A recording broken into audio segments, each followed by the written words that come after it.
말씀 본문 가지고서 오늘 하나님과 평안하십시오라는 제목으로 같이 은혜 나누도록 하겠습니다. 여러분 누군가하고 갈등 구조가 되어본 적 있으신가요? 나는 누구하고 갈등해 본 적이 없다 하는 분들 한번 고개를 한번 표시해 보십시오. 나는 없습니다. 불가능할 겁니다. 우리는 살면서 누군가하고 마음이 갈등적으로 구조가 이렇게 좀 경험하는 데가 있습니다. 저도 지난 주간인데 어떤 누군가하고 갈등 구조가 한번 세운 적이 있습니다.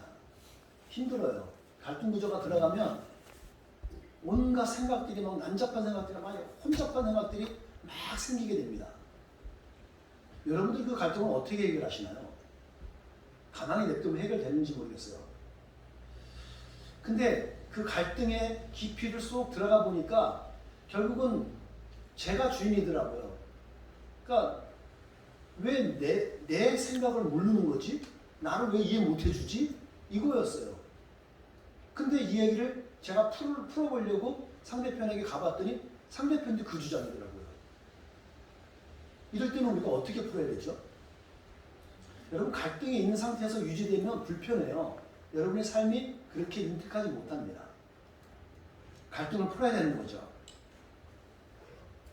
근데 이게 사람과의 갈등이 그런데 만약에 이게 하나님과의 갈등 구조로 들어가면 우리의 신앙이 흔들려 버려요. 여러분들 나는 하나님과 갈등을 해본 적이 있다 하시는 분 한번 손을 들어보세요.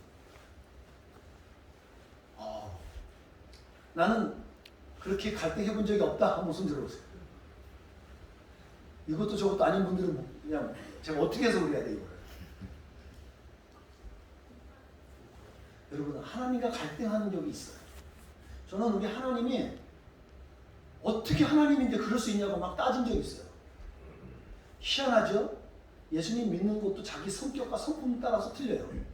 각양각색으로 사람 하나님 만나더라고요.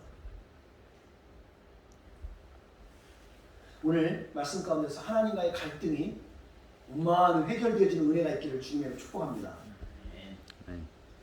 베드로 후서를 우리가 지금 계속 보고 있습니다. 우리가 벌써 10주째를 우리가 지금 보고 있는데 거기에 보면서 거짓 선생이 있고 거짓 가르침이 막 등장을 해요. 그래서 많은 사람들을 미혹하고 현혹해요. 현혹하는 게 어떤 걸 현혹하는 거냐면 마치 그런 거예요. 더딘 종말이 오니까 종말이 없는가 봐. 정말 없어. 이런 식으로 접근하지 않나? 야 예수님이 그리스도라고? 아니야. 메시아 아직 안 왔어. 어떻게 그 예수님이 메시아니? 아니야. 예수님을 부인해버리는 거예요. 결국은 하나님도 없어 라고 막 들고 일어나요. 그러면서 교회가 1세기 교회에 혼란이 생기게 되고 위기 상황이 막 오게 돼요. 오늘 특별히 베드로 후서 우리가 이제 마지막 부를 보게 되는데 사도 베드로는 그러는 거예요. 오늘 본문에서 그랬죠. 하나님과 화평하라는 거예요. 하나님과 평안하십시오라고 우리에게 권면하고 있어요. 왜 이런 말이 나왔을까 한번 생각해 봐야 돼요. 하나님이 왜 이런 말을 하셨을까? 성경을 두루두루 보면 많이 볼 필요도 없습니다. 대표적으로 이것만 봐도 하나님은 평강의 왕, 평화의 왕이셔요. 어떤 거요? 이사야 말씀 보면 여기 나와 있어요. 후반부에 보십시오. 그의 이름은 기묘자고 모사고 전능하시는 영원하신 살아계신 하나님. 그러고 나서 평화의 왕이시다 그래요. 예수님은 평화의 왕이 되시는 분이에요. 고린도전서 말씀 뭐라 그래요? 함께 읽어볼게요. 시작. 하나님은 무질서의 하나님이 아니라 평화의 하나님이십니다. 라고 하는 거예요. 하나님은 평화의 하나님이셔요. 그러니까 갈등하고 막 언해피하고 그런 걸 하나님 기뻐하지 않으세요. 유엔이 모인 여러분, 유엔 공동체 아시죠? 세계 기구. 유엔이 왜 생겼죠? 거기에 핵심 단어 저는 읽혀지는 게 결국 질서이고 그리고 평화예요. 그들이 말하는 공통 언어는 평화거든요. 평화. 우리가 마음에 평안이 있고 평화로우면 여러분 우리가 뭔 걱정이 있겠어요? 근데 우리가 왜 이 평화가 깨질까요? 여러분의 평화는 왜 깨지세요? 한번 돌아보십시오. 여러분이 평화롭지 못할 때 왜 그러는 것 같아요? 욕심. 욕심. 예. 오늘 성경은 우리에게 베드로 사도는 핵심 단어로 전 뽑은 게 이겁니다. 하나님과 평안하라는 거예요. 하나님과 평안하십시오라고 우리에게 권면하고 있어요. 그러면 어떻게 하셔? 우리가 하나님과 평안하기 위해서 어떻게 해야 되는 거예요? 저는 그 부분만 오늘 각 본문에서 하나씩 뽑아봤습니다. 첫 번째는 이거예요. 죄를 멀리하시고 흠없는 삶을 살아가는 거예요. 그러면 우리가 하나님과 평안하는데 문제 걸림돌이 없어지게 돼요. 여러분과 저는 종말을 앞두고 있고 하나님의 심판을 앞두고 있고 그리고 저 천국을 지금 앞두고 있는 완성된 천국을 말하는 겁니다. 앞두고 있는 사람들이에요. 그러니까 그 전까지 우리는 이 생에 붙어있는 동안 어떻게 살아야 되는지를 우리가 고민해 봐야 되는 거죠. 어떻게 살아야 돼요? 이렇게 살아가는 거예요. 이거를 지난주에 봤던 말씀에서 11절에서 뭐가 있냐면 거룩하고 경건한 삶을 살라는 말씀이에요. 그 말씀과 이 말씀은 거의 맥락이 같아요. 거룩하게 사는 게 뭐냐 했을 때 구체적으로 풀어보면 죄를 멀리하시면 돼요. 그게 거룩한 삶이에요. 어렵지 않아요. 경건한 삶이 뭐예요? 흠없이 살면 돼요. 근데 다 결국 같은 말이 되는 거예요. 퓨어하고 blameless한 삶. 그게 거룩한 거고 그게 godly라는 말하고 뭐 다를 게 있겠어요. 그렇다면 거룩한 삶이 뭐고 경건한 삶이 뭐냐 했을 때 지난주에 말씀드렸죠. 예수님을 닮는 삶을 살면 돼요. 예수님처럼 살면 돼요. 그러면 거룩한 삶이 돼요. 경건한 삶이 돼요. 그리고 죄를 안 짓고 살게 되고 흠이 없게 된다는 얘기예요. 그럼 예수님이 살았던 게 뭐예요? 예수님은 어떻게 사셨는데요? 다 알 수 없잖아요, 우리가. 중요한 단어 3가지만 여러분 아시면 돼요. 마태복음 4장 23절에 집약돼서 나와 있어요. 예수님은 딱 3가지 집중하셨어요. 어떤 거요? 가르치시는 거예요. 말씀을 가르치시는 일에 구약의 말씀을 풀어서 설명해 주는데 집중하셨어요. 가르치셨어요, 항상. 그리고 두 번째는요, proclaim, 전파하셨어요. 뭘? 복음을요. 복음을 증거하는 거야, 복음을. 예수님 믿어야 구원받아. 예수님 믿어도 구원받고 우리 천국 갈 수 있어. 이 복음을 증거하신 거예요. 그것만 하셨어요. 마지막으로 하셨던 게 치유하셨던 거예요. 힐링 서비스를 하셨어요. 그 3가지요. 그러면 여러분도 예수님처럼 살고 싶으면 이 3가지에 집중하시면 되는 거예요. 우리 교회 안에서도 제가 집중하는 게 뭐예요? 결국은 제가 삶 공부를 자꾸 인도하시는 건 여러분 하나님 말씀을 가르치는 거예요. 하나님 말씀 여러분에게 자꾸 알려드리는 거죠. 그리고 치유하는 건 어디서 일어나요? 우리 목장에서. 공동체 안에서 이거죠.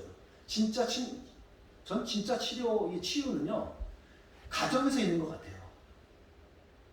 가정에서 행복하게 자란 사람은요, 삐뚤어 나가지 않는 거 아시죠? 그래서 부모가 없는 그런 자녀들이 삐딱하게 나가요. 왜? 받지 못했으니까. 공급받지 못해서 그래요. 근데 우리 교회 공동체도 마찬가지예요. 내 누구 삼촌뻘이라든가 뭐 아저씨라든가 다 통해서 우리가 은혜를 경험한 게 있으면 우리가 잘 유지되고 지켜낸다는 거죠.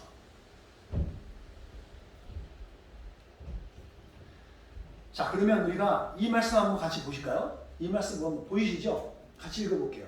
시작. 여러분이 내게서 배운 것과 받은 것을 행동으로 옮기십시오.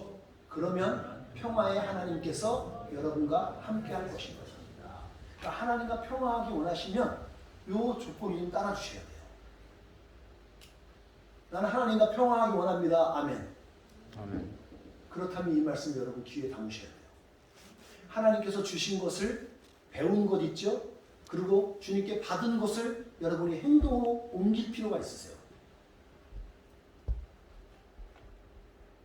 하나님이 성경에서 두루두루 말하는 게 뭐예요? 십계명이 말하는 게 뭐예요? 너는 나 외에 다른 신을 섬기지 말라는 거예요. 우상 숭배하지 말라는 거예요. 우상 숭배하지 말고 오직 넌 나만 바라봐. 그리스도 중심으로 살아가는 거예요. 그게 우리에게 주님께서 가르쳐 주신 거예요. 예수님이 그랬죠. 너희는 온유하고 겸손하라는 거예요. 나를 본받으라. 예수님이 나를 본받으라 그랬잖아요. 예수님께서 그렇게 사셨어요. 그러니까 우리도 온유하고 겸손한 모습을 자꾸 겸비하는 거예요. 여러분 착각하지 마세요. 여러분이나 저나 우리는 겸손한 존재들이 아니에요. 태생 자체가 교만해요. 우리는 온유하지 못해요. 모난 사람들이라고요. 그런데 오늘 말씀 우리에게 그렇게 우리의 의지를 갖고 노력하라는 거예요. 노력하셔야 돼요.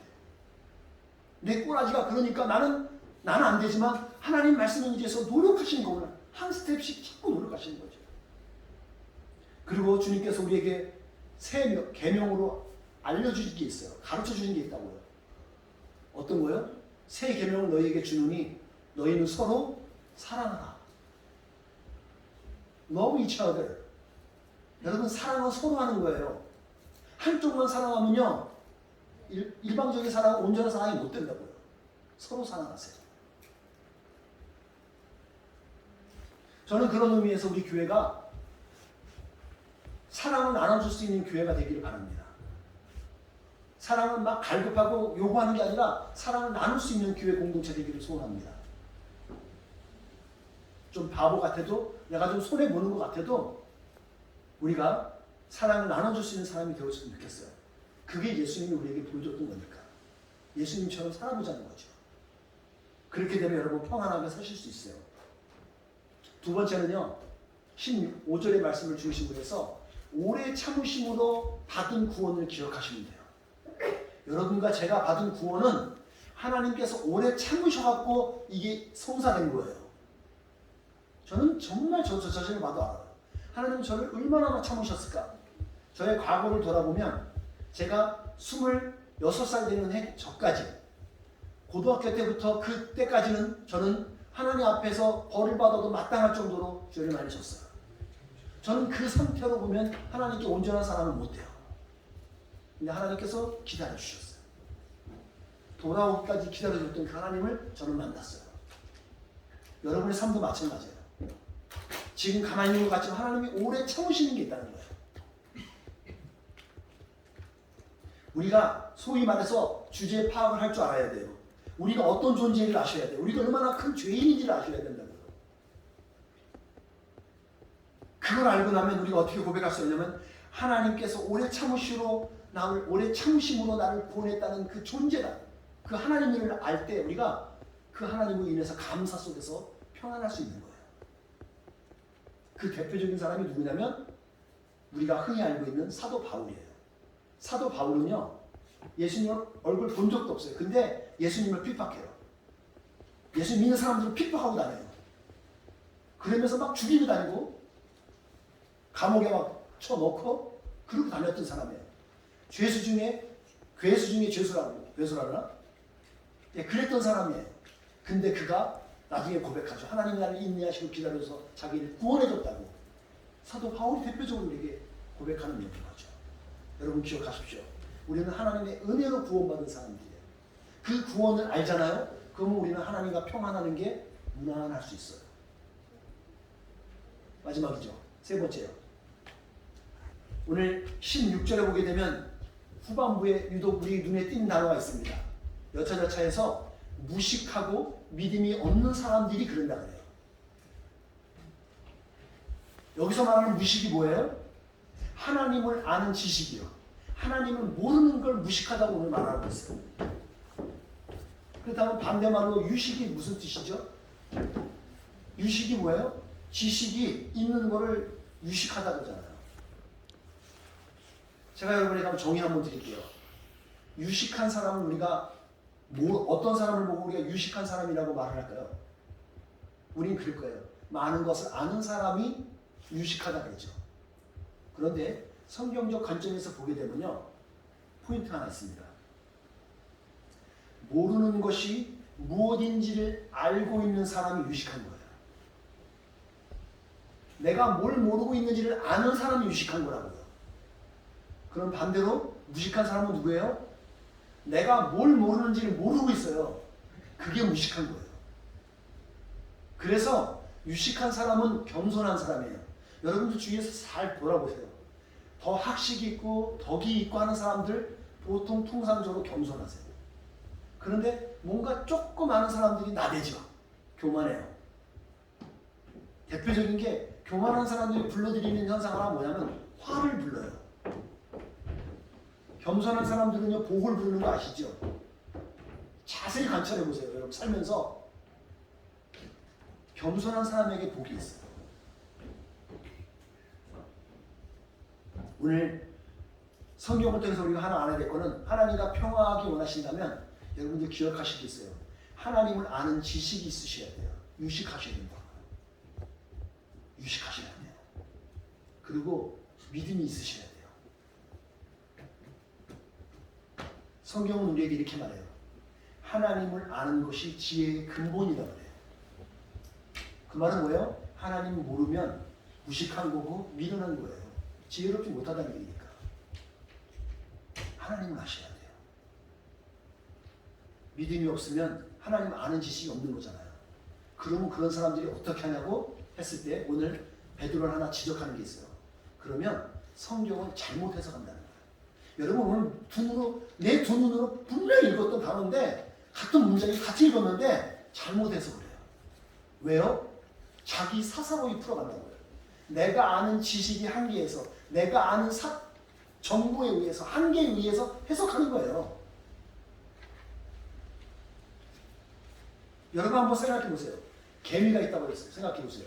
개미 중에서 가장 똑똑해갖고 오늘 조한이처럼 엄청나게 상을 받은 조한이 같은 똑똑한 개미가 야 내가 세상을 잠깐 둘러봤더니 야 인간들 말이야 요새 전기차를 만드는데 전기차가 아무 소리도 안 나는데 쌩쌩쌩 잘 달려. 개미들이 그거 갖고 생각하고 뭐 하고 있을까요? 똑똑하다 그래서? 여러분 우리가 무슨 생각할 수 있겠어요? 오늘 제가 그 주보에 보면 유니버스하고 그 마이크로에 한 세상에 대해서 쓴 게 내용이 있습니다. 여러분 우리는 저 유니버스 저 큰 세상을 몰라요. 그리고 마이크로 한 저 분자, 원자, 중성자의 크기 아는 바가 없어요. 우리는 뭘 알아요? 우리가 기껏 보이는 것 같고 얘기하고 있는 존재들인데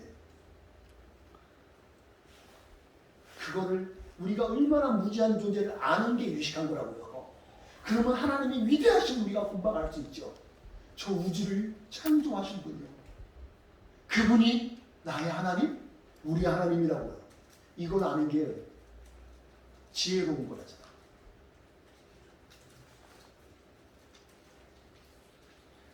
베드로후서에서 종종 말을 해요. 거짓 선생들, 이단들, 그들이 구약 성경도 옛날 성경 읽는데 그것도 자기들이 사사로이 잘못 풀어갖고 오해하기도 하고 잘못 해석한다는 거예요. 그걸 지적하고 있는 거죠. 사랑하는 성도 여러분, 무지하지 마시면 안 돼요. 믿음이 없으면 안 돼요. 그러면 하나님과 평화하지 못해요. 하나님을 알지 못하는 사람이 어떻게 하나님과 평화하겠어요? 여러분, 제가 설교할 거는 오늘 본문에서 이것만 다 설교가 끝나요. 그럼 지금 얼마나 걸렸을까요? 여러분 지금 제가 말씀드렸던 거 여러분 모르셨던 거 있어요? 이 내용 중에서 나는 몰랐었어요. 아, 하나님과 평화하려면 저렇게 해야 된다는 걸 몰랐다는 분 있으세요?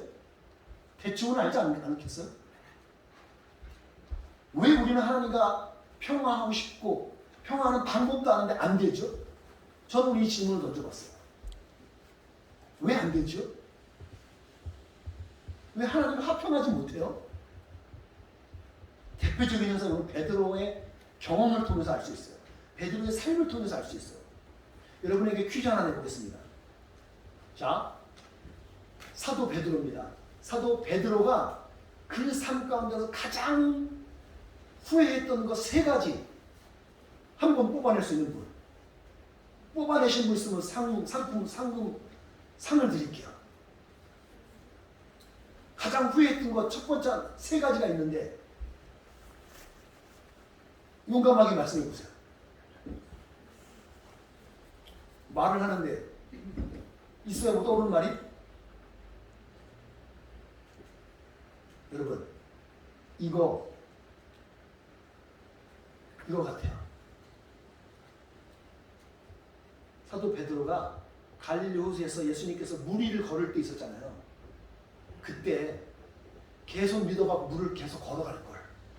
왜 그때 갑자기 두려움이 생겨서 바닥을 바라봐갖고 떨어져갖고 물에 빠져갖고 대침평을 그 엄청난 온갖 쪽팔림을 다 당했던 그걸 되게 후회했을 것 같아요. 베스트 후회 중에 하나일 것 같아요.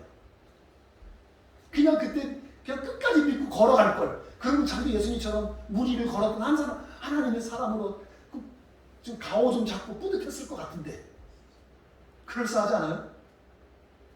그걸 못했던 게 아쉬웠을 것 같아요.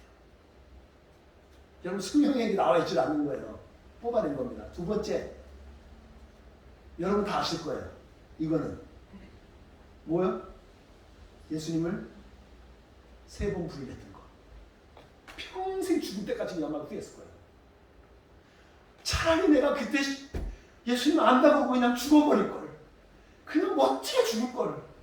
그냥 평생 그냥 자작게나 그럴 거예요. 아이고, 내가 예수님을 그때 어떻게 모른다고 그럴 수 있어. 아마 평생 후회했을 거예요. 마지막 하나. 제가 뽑을 때 이게 넘버원인 것 같아요.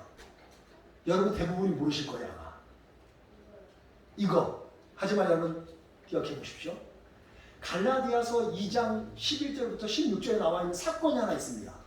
그 사건을 통해서 사도 베드로는 그의 생애 가운데 그리고 자기가 수석 제자거든요. 그런데 엄청난 불륜을 당하고 수치심을 당했던 적이 있어요. 누구한테? 바울에게. 바울이 면전에서 사도 베드로에게 얘기했어요. 너의 거짓도는 행동이 거짓된 거야. 여러분 정통성을 하면 누가 더 정통성이 있어요? 베드로지요, 당연히. 근데 바울은 예수님 만난 적도 없어. 같이 살아보고 같이 밥을 먹어본 적도 없어요. 이건 정통적으로 제자라고 말할 수도 없어요. 근데 그가 어느 날 와갖고 그 사건이 뭐냐면 그 당시에 베드로가 하나님께서 고넬료 사건을 통해서 이방인도 하나님이 부르셨어 라고 하는 사건이 있었어요. 그래서 이방인도 하나님이 이제 받아들였구나, 그런 사건이 있었는데, 그 사건이 있고 얼마 있다가 안디옥이라는 지역에 갔는데 그 지역에 가서 베드로하고 이방인들하고 밥을 같이 먹었어요. 식사를 맛있게 하고 있었어요. 근데 갑자기 나타난 예루살렘에서 파견한 유대인들을 중심으로 했던 그 사람들이 갑자기 나타난 거예요. 그랬더니 어떻게 해요? 바울이 내가 이방인들하고 밥 먹고 있네, 이거 들키면 안 되지. 그리고 떠나는 거예요. 자리를 피해버린 거예요. 근데 이방인 전도에 앞장섰던 사도 바울은 아니 너는 너의 행동은 위선적인 거야. 너는 말로는 괜찮다고 해놓고 막상 그렇게 보니까 도망가? 너는 거짓된 행동을 한 거야. 그렇게 면전에서 확 당해버렸어요. 그는 너무 창피했던 거예요. 그 이후에 그는 사도 바울과 그렇게 좋은 관계를 유지하지 못해요. 성경에 나와 있지 않은데 우리가 추적하고 연구해 보니까 그렇게 흔적이 보여요. 맞는 말을 했으니까 뭐라 하지 못하면 속으로 꽁한 거죠. 왜 그걸 제가 여러분에게 말씀드리냐면 오늘 본문에서 언급하는 내용이 있어서 그래요.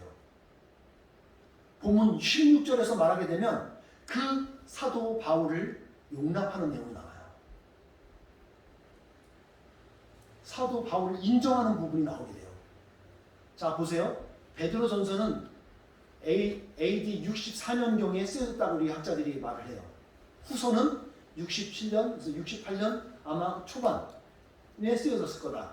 그리고 베드로는 68년 말경에 돌아가신 걸로 우리가 분석하고 연구하고 있습니다. 이렇게 했는데 오늘 16절을 보니까 세월이 흘러갔고 사도 베드로가 어느 정도 성숙했던 모습들을 우리가 보이게 돼요. 이건 제가 설명을 드리지 않겠습니다. 어느 정도 어떻게 우리가 알 수 있냐면 그 산 증거로 오늘 바울 서신들을 인정하게 돼요. 제가 왜 이걸 말씀드리냐면 이걸 자세히 보세요. 사도 바울이 13개의 서신서를 썼는데 가장 먼저 쓴 게 뭔지 보세요. 갈라디아서죠? 갈라디아서가 50년에서 51년경에 쓰여진 거예요. 자, 그렇다면 오늘 베드로가 이 베드로 후서를 썼던 기록을 보게 되면 대충 한 17년 정도의 갭이 있죠. 그 이후에 오늘 사도 베드로가 사도 바울의 서신서를 인정한다는 말을 쓰고 있는 거예요. 그가 쓴 거 제가 인정한다는 거예요. 갈라디아에서 대놓고 썼어요. 갈라디아 서에다가 내가 사도 베드로를 면전에서 나무를 썼어 라고 썼던 게 있거든요.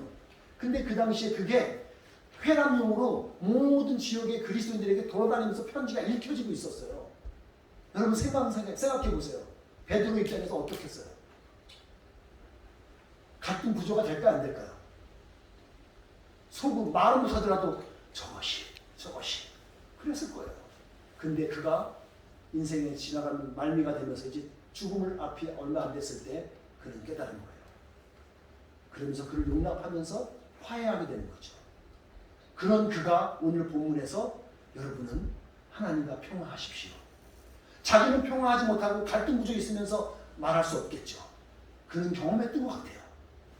그러면서 여러분 하나님과 평화하십시오 라고 말을 해요. 그러면서 그가 말하는 거죠. 데살로니가 전서라든가 후서에 나왔던 내용들 거기에 보면 그 종말에 대한 내용이 많이 나와요. 고린도 전서 후서에도 보게 되면 뭐 부활에 대한 것 그리고 뭐 여러 가지 내용들이 많이 나오거든요. 그 모든 것들이 여러분들이 이해 안 될 거지만 그의 말이 맞습니다. 나는 예수님과 함께 살아봤던 거고 부활 승천하는 거 다 경험했습니다. 부활하신 예수님 만나봤습니다. 그의 말이 다 맞습니다. 인정해 주는 거예요. 그러면서 화합하죠.